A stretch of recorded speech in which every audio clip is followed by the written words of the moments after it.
Welcome to the IT Business Podcast, the go-to show for IT professionals and managed service providers who want to run their business better, smarter, and faster. Each week, Uncle Marv brings you real-world insights, proven strategies, and stories from industry experts, vendors, and fellow MSPs, all designed to help you stay ahead of the curve and thrive in today's tech landscape. So plug in, power up, and let's dive into another episode of the IT Business Podcast with your host, Uncle Marv.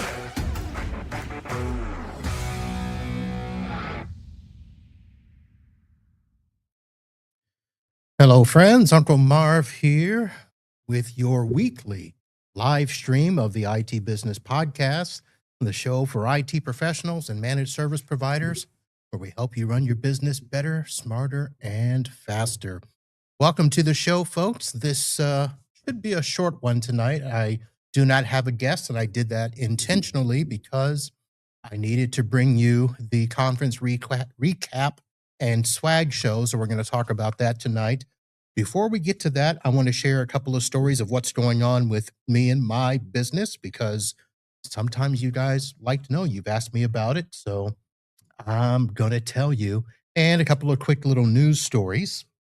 So first, about MB Systems, we are in the swing of things just like everybody else. So I've got a few weeks before I go to my next conference, and I'm actually going to tell a couple of stories that are going to help you understand why I went with ThreatLocker. Yes, they are the presenting sponsor of the live show each week.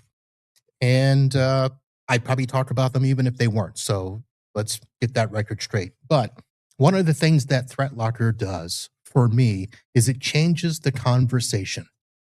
So, of course, when you go in to talk with the customer about, protecting them from threats and cyber attacks and things like that, they just think that that's all stuff that's done easy. And of course, they're familiar with the antivirus and malware scans and stuff. And those are things that come in after the fact. And if you're talking, left of boom or right of boom, most customers are used to right of boom thinking. Now, when I start talking to my customers, I actually transition them to left of boom thinking. And I tell them, think about this like your house. You're going to, turn your locks, lock your doors, shut your windows. You're going to get an alarm. You might get a, camera system for the house. You might live in a gated community. All of those things are done in prevention mode. You don't wait until after somebody breaks in to do those things, although a lot of people do. But most people that are forward thinking, that's how they look at it. They do those things to prevent stuff from happening. So that's how I've been presenting ThreatLocker and my security stack. And 2 times this week already that has happened. And the first time, real short, real quick, we all know the other vendor that comes into our client space and wants to do stuff without engaging us, telling us. Well, that happened with the camera guy at one of my clients. They showed up on Monday to install some new cameras, and they needed to do an installation because one of the things that I did with them when we first moved into the space was, one, the system that they were using, they wanted to simply open up ports on the firewall so that they could do remote access and view the cameras. And I said, no, that's not going to happen. So we made them actually put a workstation inside the network without any open firewalls. And we made them install all of our software on it, our full stack, our remote management tool, endpoint protection, which included ThreatLocker. And they were there trying to install some new software and kept getting blocked, and they were frustrated. And they called me with the customer, and once we told the customer, yeah, that's ThreatLocker, is he not clicking the button to request elevation or request permission? And they're like, oh, yes. And the client was, not a problem. It was the vendor that was the problem. And once they explained to him that's the way it's going to be. So basically, it took him an extra couple of clicks, and we got the software installed. Well, he got the software installed because all I had to do was look at the program, figure out what it was. I did not have to run it in the ThreatLocker sandbox. I already knew the program, so I just approved it, and they were on their way. So easy peasy. The second story, a little more complicated, and I haven't told a junior story in quite some time. This isn't exactly junior, but you can think of it as a junior. A client called me up. Well, let me rephrase that. A client emailed me and had a set of instructions to create an email and to give this email API access in the 365 tenant. And I said, oh, well, can you please tell me what you're doing with this? Oh, it's an AI agent, and I'm just going to hire them and do this, then that. The next email was, hey, I'm trying to install these programs and your computer won't let me install. And I'm like, well, what are those programs? So they sent me the programs. One I knew nothing about. It was called Super Whisper. Turns out it's an AI dictation software. And the second was Tailscale, which many of you know Tailscale. Many of you use Tailscale, but I was not about to let the customer put this on without having that discussion. And basically, that was how I framed the next email that I sent him is, we need to have a chat. I need to understand what it is you're doing, why you're doing it, and why are we setting up a VPN? Where are you trying to get to that you need a VPN? Because if you need extra security, then we need to talk about that. So this is a client that has been with me for quite some time. I'm probably guessing somewhere between 15 and 20 years. He actually was next door to one of my other clients. They referred me to him. He had about 10 people in the office at the time. He has since downscaled. It is just him, technically. Although he has a person out of Texas that he works with, but he gave that person an email on his system. And now his sons are working with him. And turns out his son is the one who convinced him that he should start using AI agents. And that's where the junior comes in. Because now, oh, I see, your son is all about IT, so you're going to just listen to him and do whatever he wants. So we had the call, we had the conversation, and I explained to him, I have no problem with doing a lot of this stuff as long as we have the guardrails and protections in place. The software, if you remember, we put that in for a reason because we don't want things to get installed without both you and I knowing what's installed. He understood and he was fine. So we went through the whole exercise. And by the way, he needed Tailscale to get to a Mac Mini machine that they had put in his office that was going to actually run these AI agents. And the only way to do the connection was through Tailscale, even though the machine is sitting on a desk on the other side of his office. I said, okay, that's fine. We'll figure it out. But it led us to go through his computer, and I showed him because apparently this computer, he's had this computer for probably 2 years, and I put ThreatLocker on maybe a year ago. And so as we were going through and showing him again how when a problem comes up and a program doesn't run, how we can, click on the ThreatLocker and request permission, request elevation, all of that. We then went through his software and he had a couple of programs that he didn't recognize. I had heard of them before, and I just basically was like, he had 3 different PDF programs on, one of which was Soda. PDF, and I just asked him, I said, where did that come from? He's like, oh, I don't know. I said, are you sure? Because that has to be installed. That's not something that just shows up. And he's like, I don't know. Can you get rid of it? So we had the conversation where, okay, this was put on before I had the ThreatLocker on. And going forward, nothing like this is going to be able to happen because ThreatLocker is going to block it unless it is on a pre-approved list. So that's one of the things in two instances that basically ThreatLocker allows to happen is it allows for that conversation. And I think as long as you frame it in the proper manner, most customers are going to be okay. Now there's some.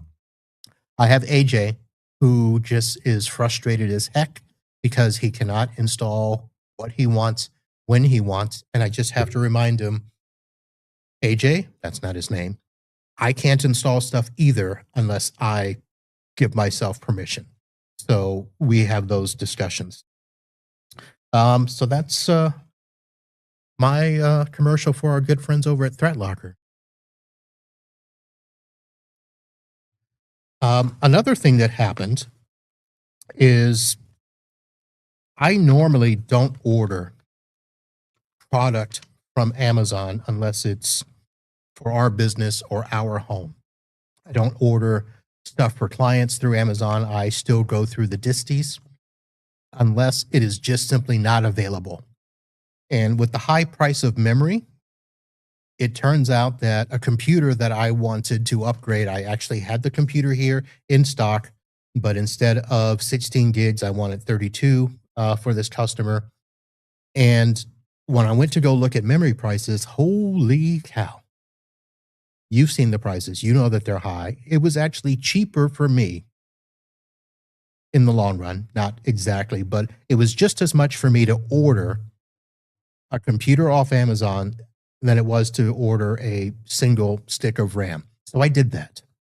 And we got the tracking from Amazon, and then we got a notice that it was delayed, and then we got a notice of a refund, but yet the tracking still moved forward. And so for 3 days, we kept getting updates on the tracking. And I thought, okay, certainly they're not sending us a computer that they've already refunded. So it showed up today. And this is the package that I got. As you can see, if you're watching the video, this is not the size of a computer package. And for those of you that are listening by audio, we're talking about basically a 4x6 size envelope. And in that envelope was this letter. Now, mind you, this was shipped UPS. And in the letter, it says, "Dear customer, we are sorry to inform you that your order was canceled by us because the product you ordered was out of stock. We sincerely apologize that this issue was found after the shipping label was prepared. At this moment, the full refund has been issued to your original payment card, and please allow 3 to 5 days for the refund to be reflected on your bank account. Once again, please accept our sincere apologies for the inconvenience this order caused, and kindly send us an email to email address if you have questions. Best regards, Customer Service Department." Again, so they made the label, stuck it on an envelope, put a letter in here, and shipped. I don't know how much it costs to ship this 4x6 envelope, which, by the way, I don't know if you can see this. It still says 15 pounds. So they actually did use the label that would have been for the computer to send something that was supposed to be 15 pounds with a dimension of 19 by 16 by 9 to send me a letter.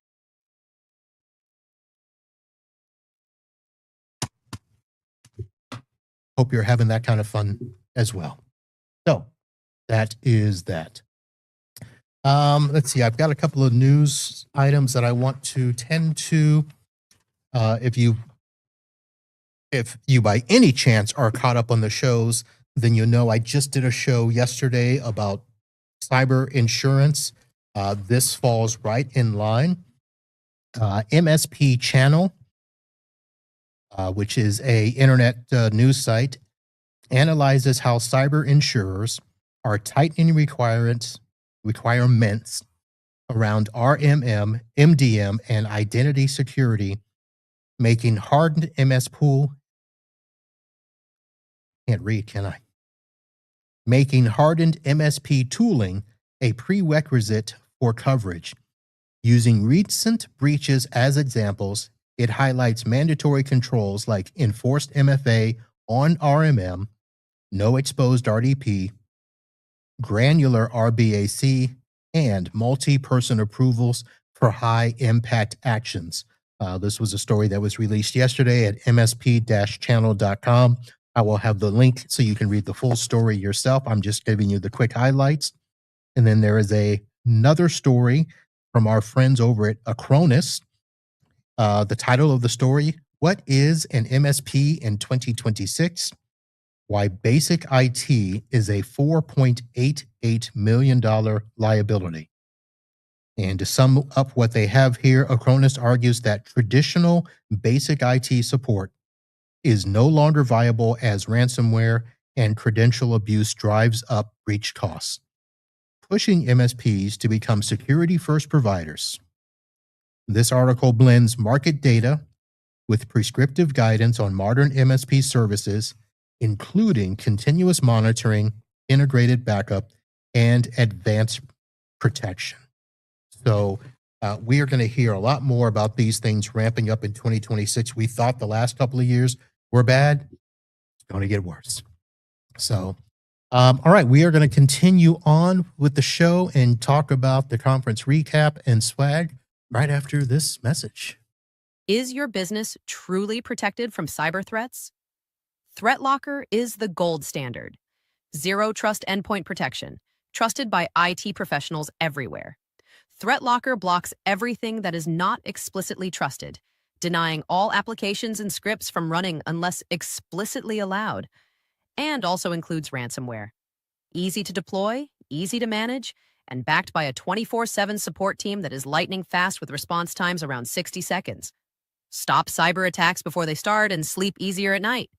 Lock down your endpoints and say goodbye to ransomware. Click on the ThreatLocker link in the show notes and start your free 30-day trial today.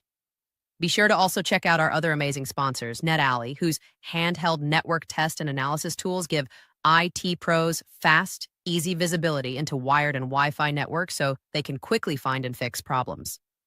OneStream, a unified communication and integration platform that centralizes voice, messaging, and contact center tools for MSPs with deep CRM and PSA integrations and automation. And TrueGrid, your secure remote access platform designed to simplify delivering remote workspaces without VPNs or exposed firewalls. For more details on these partners, check out their links in the show notes. Okay. I know that I told everyone that there was a period between February and March where I did 3 conferences in 4 weeks. What I also did not mention is that one of those weeks that I did not attend a conference, I actually still made the trip. So 2 of the conferences were in Orlando. So those were the ChannelPro Defend and Zero Trust World, presented by our friends over at ThreatLocker. The client trip that I had to make was in Lakeland. So no, it is not Orlando, but it is in between Orlando and Tampa. So those were my 3 trips that I made during those 4 weeks.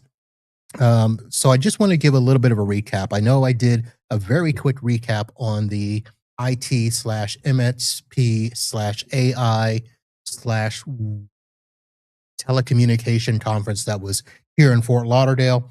But I did not talk yet about ChannelPro Defend and ThreatLocker Zero Trust World. So the ChannelPro Defend was held in February. That was February 17th and 18th. It was at the Hilton Orlando in Altamont Springs, hosted by our good friends at the ChannelPro Network. And the focus of that conference, cybersecurity, business growth, incident response, legal risk, AI automation, and profitable service design for MSP. So a very good conference, well-rounded, hit all the spots and stuff. Zero Trust World was held March 4th through the 6th, and that was at the Rosen Shingle Creek Resort in Orlando, Florida. Again, hosted by our good friends at ThreatLocker, and the focus was on zero trust as a practical control strategy. At that conference, you got hands-on cyber defense labs and MSP-centric security execution. So the first question that usually comes up and has been a big question of late is, why do you go to the conferences that you go to? And we know that there are tons and tons of conferences, not almost, too many conferences is basically the bottom line. There's no way that any one person can attend all of the conferences. I myself scaled back. I'm trying to attend 10 only. It used to be that it was one conference or more per month. That's too much for me. Too much travel and too much time away from work and home. But both of these conferences, if you had to choose, I think are good conferences to pick. Both conferences frame zero trust as the default model for today's MSP security practice. It's not a futuristic ideal, not something we're striving for. These are things that we need to be doing now. Both conferences shared a strong bias toward practical content. There was a lot of war stories, demos, labs, frameworks, real world playbooks. And listen, a lot of conferences, yes, you sit in sessions and people are on stage. There's nice panels and stuff. Both of these had some really good sessions, and most people, I think, would say they went away with some very good practical knowledge, stuff that they would implement pretty much right away. Going to, or basically from theory to execution, is probably the biggest thing that comes to mind. Cybersecurity has moved beyond theory. So let me try to screw through some notes here. Let me see what I want to talk about.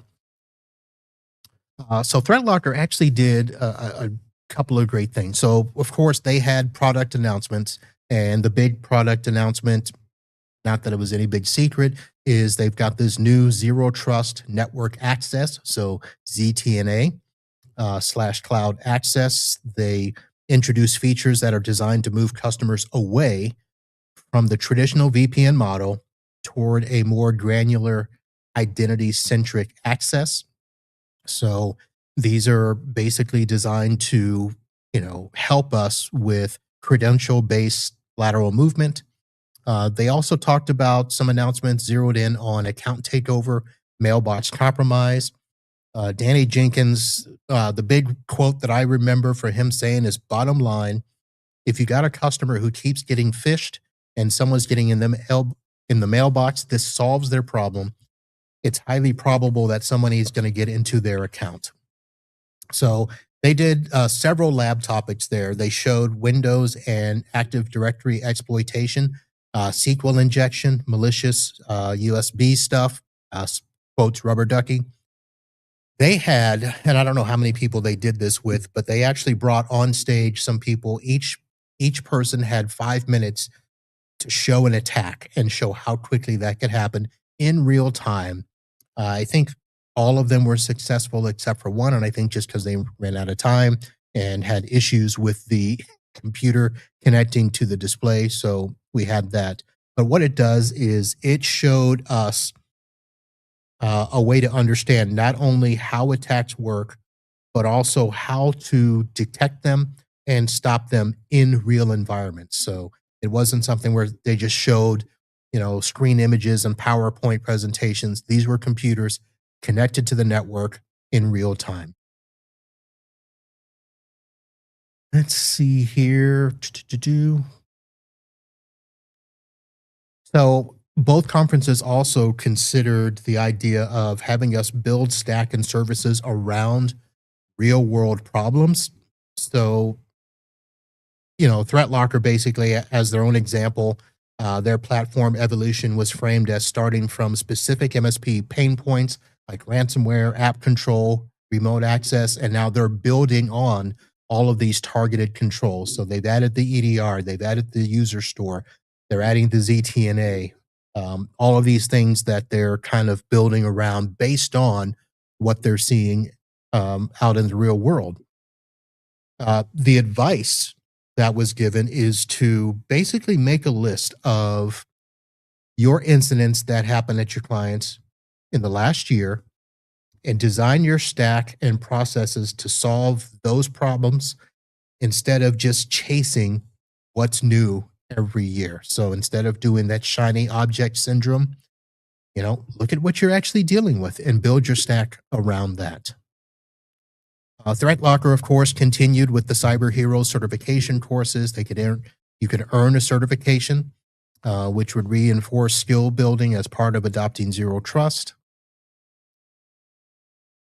Let's see. Here's a quote by Reagan Roney, who is the Chief Experience Officer at Solver One. Also a ThreatLocker board member, said that what I love about Zero Trust World is that it brings both sides together. Our technicians can continue to learn and grow within the platform, and those of us who have to sell it learn more about the products and what's coming next.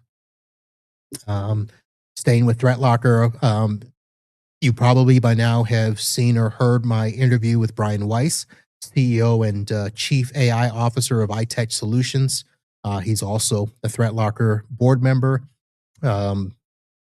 What I enjoy about this event is I don't come here feeling like I'm being sold ThreatLocker. Now, I know he said that he's all in on ThreatLocker, but I get what he's saying. He continues a lot of the good technical content, talks about the threats we're seeing in the landscape and how you might mitigate them. Even someone who doesn't use ThreatLocker can come to this event and walk away learning quite a bit. And that was something that I saw. So this year,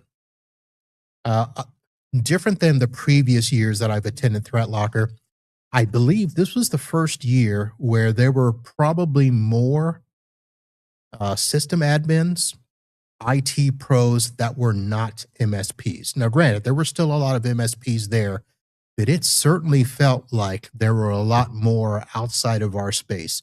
And that just shows ThreatLocker's reach. And yes, it doesn't make it an MSP only product, but listen, cybersecurity does not care. So it was good to see some of those people coming there. They actually were engaging MSPs with how we do things, and it was actually a good mix. I'm going to skip a lot of these notes because I wanted to keep this short. Let me say this about ChannelPro Defend. One of the things that I think was different about that is that was, while it was a deep dive into cybersecurity and business growth, and they talked about strengthening our security options, they really talked more about sharpening operations and uncovering new revenue streams. It was about how to make security both responsible and profitable rather than a cost center. So a lot of us that look at, our stack and it's how can we roll this up into our prices? It's more of how can we add this on as a revenue generator? One of the things that was interesting about the ChannelPro Defend program is that I believe it was the first session.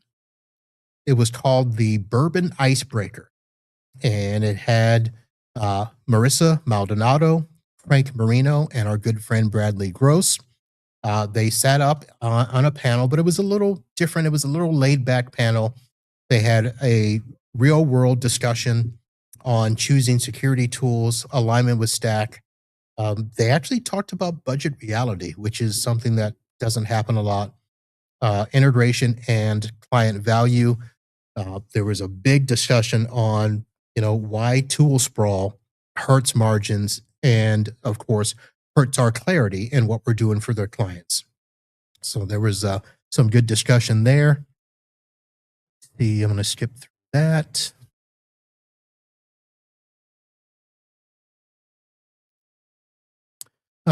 Both of these programs also talked about the fact that we are now the first line of defense. So I think ChannelPro probably did it a little better than Zero Trust World, but it focused on MSP owners and leaders as attractive targets and provided steps to harden our own accounts, our internal systems. Yes, ThreatLocker does that if we, adopt it ourselves, but ChannelPro actually had more discussions on that because they just simply acknowledged more the fact that MSPs are under attack. We've got so much information that is in our stack, in our RMMs, that we need to, find a way to rally and harden our own stuff. Security frameworks, blah, blah, blah, legal sales, business maturity, all of that stuff. I do want to, I didn't want to do this. So I'm doing a bunch of shout outs, as you can see, with what I remember from the show. The ChannelPro Defend had a networking friendly design. Matthew Dwyer, sales executive with Griffin IT. I actually spoke with them, and this will be your first look at swag. They have their Griffey. And I'll be honest, I don't know what movie this is from or what this is supposed to represent. All I know is that it's a stuffed animal that doesn't exactly always stay upright because of the big head, but I'll figure that out. So there's your swag item from Griffin IT, and I believe we're going to be having them on the show soon. But Matthew Dwyer said, "It's great. I love the way it's built because ChannelPro incentivizes the MSPs to not be so shy and come and talk to you. Since everything's been essentially taken care of, the MSPs haven't put much risk into it and incentivizes them to come and talk to the people who brought them here." So that was good. And then on the other side, my good friend, Allie Johnston, CEO of Beltech Services in my hometown of Satellite Beach, said, "I love seeing that there are so many different vendors around here that I haven't seen before. I'm actually excited to go walk around and meet them. That's where it's at." Let's see. And that's probably about it. I mean, I can talk more about stuff and go anything, but you get the idea. These were both good conferences. ChannelPro Defend. ChannelPro Defend, by the way, is actually going to be in other cities around the country. So it might be called something different in those cities, but ChannelPro is doing that. So I'll have a link over to their page so you can go and see which one is coming up next near you. You can sign up. And then Zero Trust World has already been slated for next February this time. So I'll have the dates for that as well. And you can come to Florida and have a good time. So when it comes to swag, first thing I need to say is I've had a little bit of change of heart on how I view swag. If you watched the show last week, I talked to you about MSP Process and their chips and how I'm kind of moving away from my food isn't swag perspective, because apparently if you've got a highly sought after piece of food, it must be swag, because that's what happens with everything else. Things become highly sought after. One of the things I've also changed my opinion on is socks. I used to think, come on, how can socks be swag? But there were a couple of socks previously that I thought, okay, I could wear these. And at first they were going to be cabin socks. But then I found socks that kind of fit my style, and one of which I'm going to show here. These quarter length socks. I don't like the knee high thingies, but these quarter length socks are just right for my style of shoe and boot. Ninja One is the company that provided these socks. The tag is still on, yes. And another thing is, apparently the memo is out that if you get socks from the Sock Club, they're nice. They're not too thick, not too thin. And they've got a little bit of reinforcement on the toes, probably not going to last too long. A little bit stretchy. So Ninja One is being added to the personal sock collection. Staying on the garment side. Oh, let me do this first. Two shirts that are going to be going up into the rafters, and I'm actually going to show you pictures instead of holding them up because I always have a hard time holding up shirts and stuff. But this is a shirt from a company called Zon. It is Zon.ai.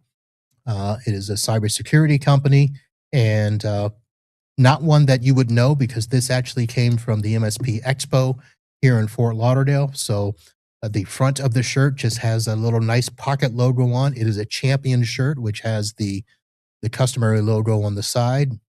And on the back is this weird little dragon design. Now, that's what kind of caught my attention because, again, if you're going to wear a shirt, it's got to catch your attention, but not be too flashy. The second thing that caught my attention that you can't see in this picture is that this is a heavier shirt. Most of the time, I don't like heavy shirts, but this shirt it's thicker than that, 50-50 heavyweight shirt that Hanes used to do. This is a shirt that could be worn over another shirt in the Florida winter. So there are those days here and people, it, if you were down here, that it gets into the 60s and 50s. And for us, that's cold. And I don't want to have to pull out a full-blown jacket or coat, but I may want to throw over one of these shirts. So this is how you know it's good. I actually got an oversized one for me. So I might be wearing this shirt out in public. Another shirt that will be going up. You can't see the logo on the front of that shirt, but it has our good friends over at Cork. And they've got their back click happens, Cork Cyber. So two shirts will be going up into the rafters here. And then I'm showing you this picture only to let you know, some of you have not been to the office, you've not seen the pictures. I have a hat wall that I started. And as you can see, some of the hats there. So I will be adding hats to the hat wall. And I'll go through some of these here, not in any particular order, but of course, there is the Cork Cyber hat. I like the simplicity of the design there. There's our Infima hat with the Boy Scout sign and the nice little pink logo. Our good friends over at Cabello has a nice hat here. And our friends over at Monger has their hat. And I'll tell you this, Rob actually made it a point to try to impress upon me how great this hat was because it apparently is a Fury Athletics. And this is supposed to be a wick resistant or like a dry fit material, but for hats, and it's supposed to do whatever. I mean, it feels nice, but the hat that I'm actually going to highlight the most is this hat by Kipling Secure, AI-driven security. And yes, it looks like a nice little subtle hat. The difference is it's not as big and bulky as these other hats. These are those huge baseball hats, but this has got the nice little softness to it to where I put it on and it kind of fits the head nice. And if I wore hats, I'd wear something like this. So if you're watching the video here, you can see I have it on. Yes, it's over the earhead, but yeah, I like it. I like the fit. I like the mold of the brim and softness of the hat. So good job by our friends over at Kipling Secure. Again, not a vendor that you would recognize and know. Let's see. Pens. I got to give for ingenuity. This company called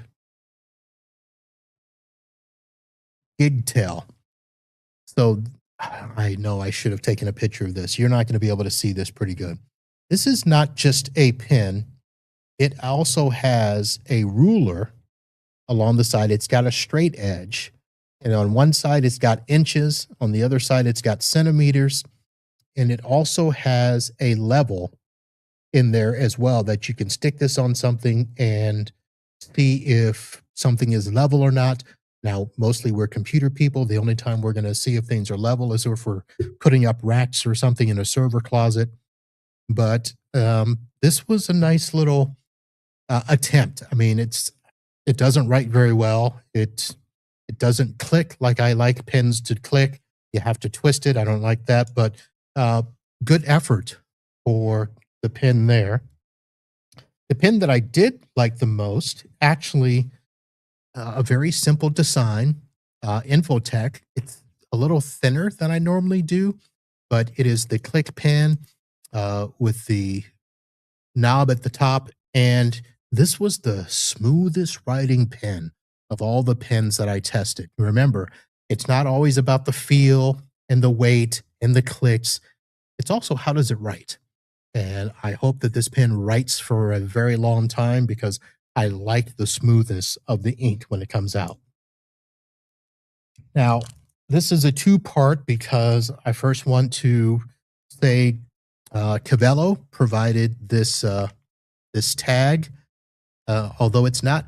I don't think it's an air tag or whatever. It's a different company, but they had that. But I just want to mention them to then get you to this. Kaseya, our good friends at Kaseya, also have an air tag. This one, though, is not by Apple. It is Tile. And the reason this caught my attention is I actually purchased my own Tile tag, I don't know, about a year ago, and I stuck it inside of my Go bag with my NetAlly tools because with the cost of those tools, I did not ever want to risk leaving them anywhere. So I got a Tile tag. Kaseya, this is Tile. So I literally just added it to my account, and I wish I had gone back to get more. And yeah, you heard me say that about Kaseya. Oh, and I think this is the last swag item. Your simple cup, your travel mug, and these are from our good friends at Enable. And not that it's anything magnificent, but here's one of the things that I'm liking. The size of the lid is perfect because what I've been doing and why you've heard me, I don't want to say trashing mugs, is that a lot of them come with these little sippy cup tops where they actually don't have a lid that closes, or they might come with a flimsy, plastic one. So what I've been doing is I've been just simply purchasing these Yeti lids and replacing the sippy cup lids. Now, Enable did not have a sippy cup lid. It had an actual plastic lid, but it fits perfectly the Yeti lid.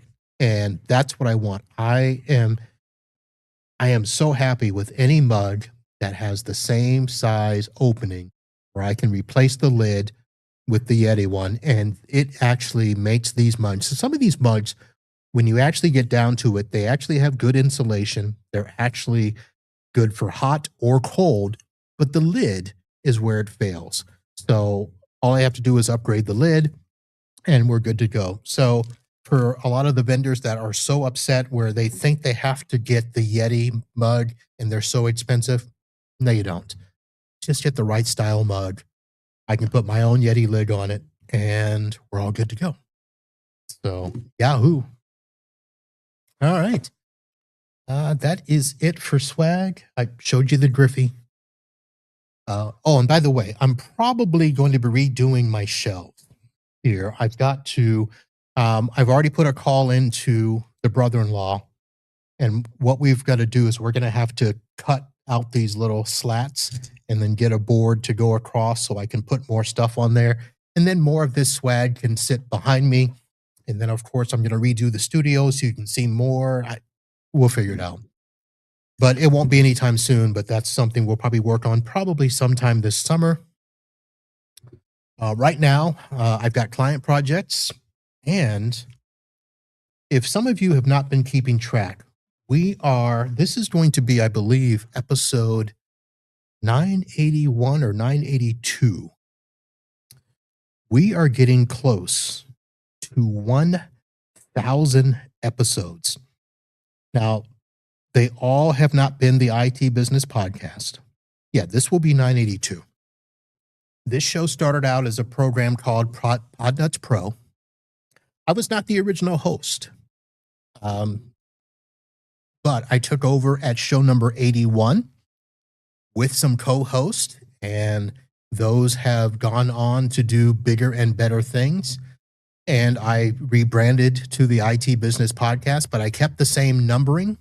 And at some point in the future, we are going to be doing something special. I just don't know what it is, to celebrate 1,000 shows. I hope you will join me. It's going to be, I don't know, probably the same type of deal as a holiday party, of course, with a little bit more significance, because even I did not think I would get to 1,000 episodes. So thank you guys very much for continuing to watch, listen, and lie to me about how good a job I'm doing. All right. With that, let us, I should tell you this. I should have done it after the commercials. One of the things that I have been bad at, is to invite you to support the show. And the easy way to do that is at the end of every show notes and on the support page on the website, there is a place where you can go to Ko-Fi and do a donation there. There's actually a little picture of a coffee mug on the website where you can buy me a coffee. You can do that as well. Either way, you can do a one-time donation or you can do a monthly subscription, which is what our friends that I acknowledge, almost every episode, Jason, Tom, and Grant, do provide monthly donations to help support the show. I thank you very much for doing that. And then, of course, what I would love for everybody to do is when you shop Amazon, click on the link on the website as your starting point. Save that as your starting Amazon link.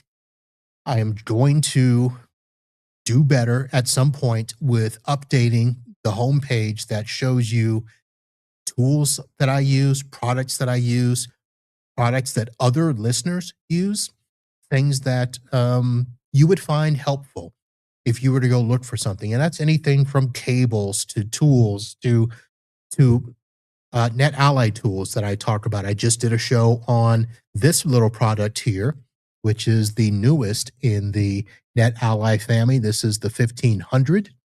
Let me throw there we go. There's the QR code for that. If you're watching live, just click on that link and that'll take you right there.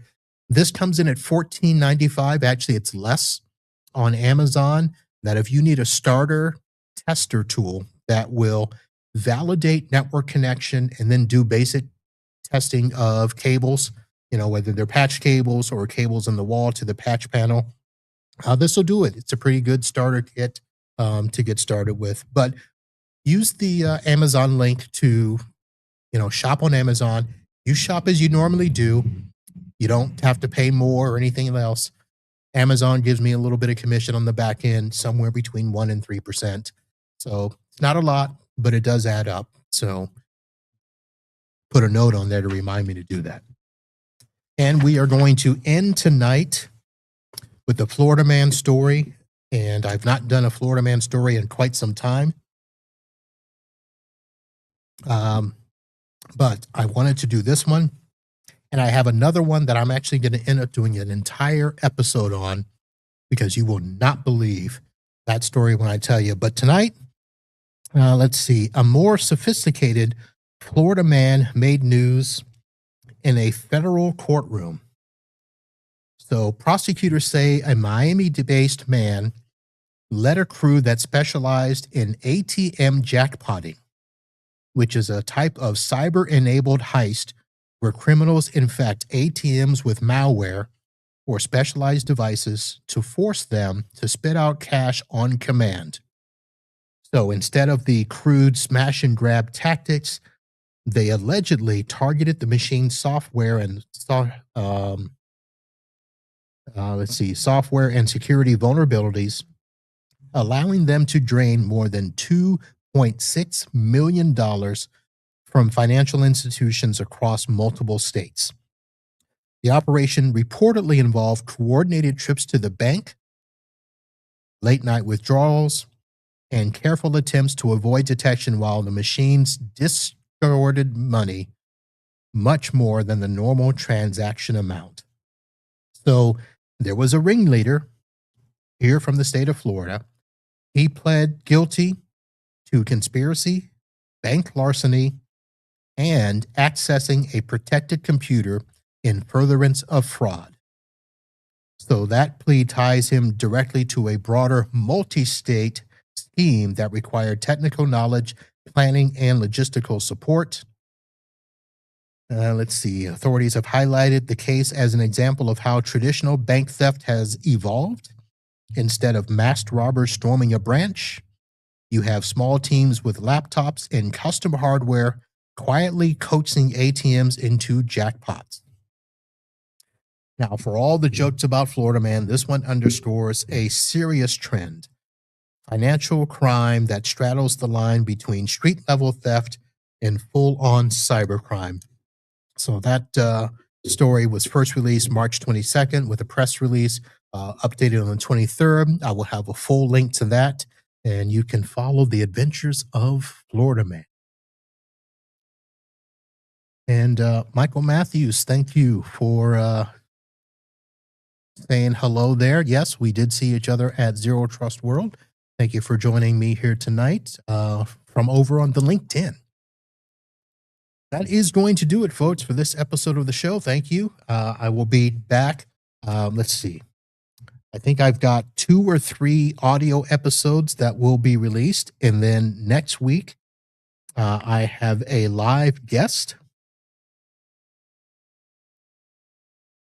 Yep, I just want to confirm. I'm not going to tell you who it is. I don't want to jinx it. So I believe for all of April, we are booked with guests for the live show. So it should be a great little show, a great little month for us here. Again, that's it. Thank you very much for checking us out. We'll be back soon. Remember to go out there and keep your margins high and your clients happy. We'll talk to you later. Holla.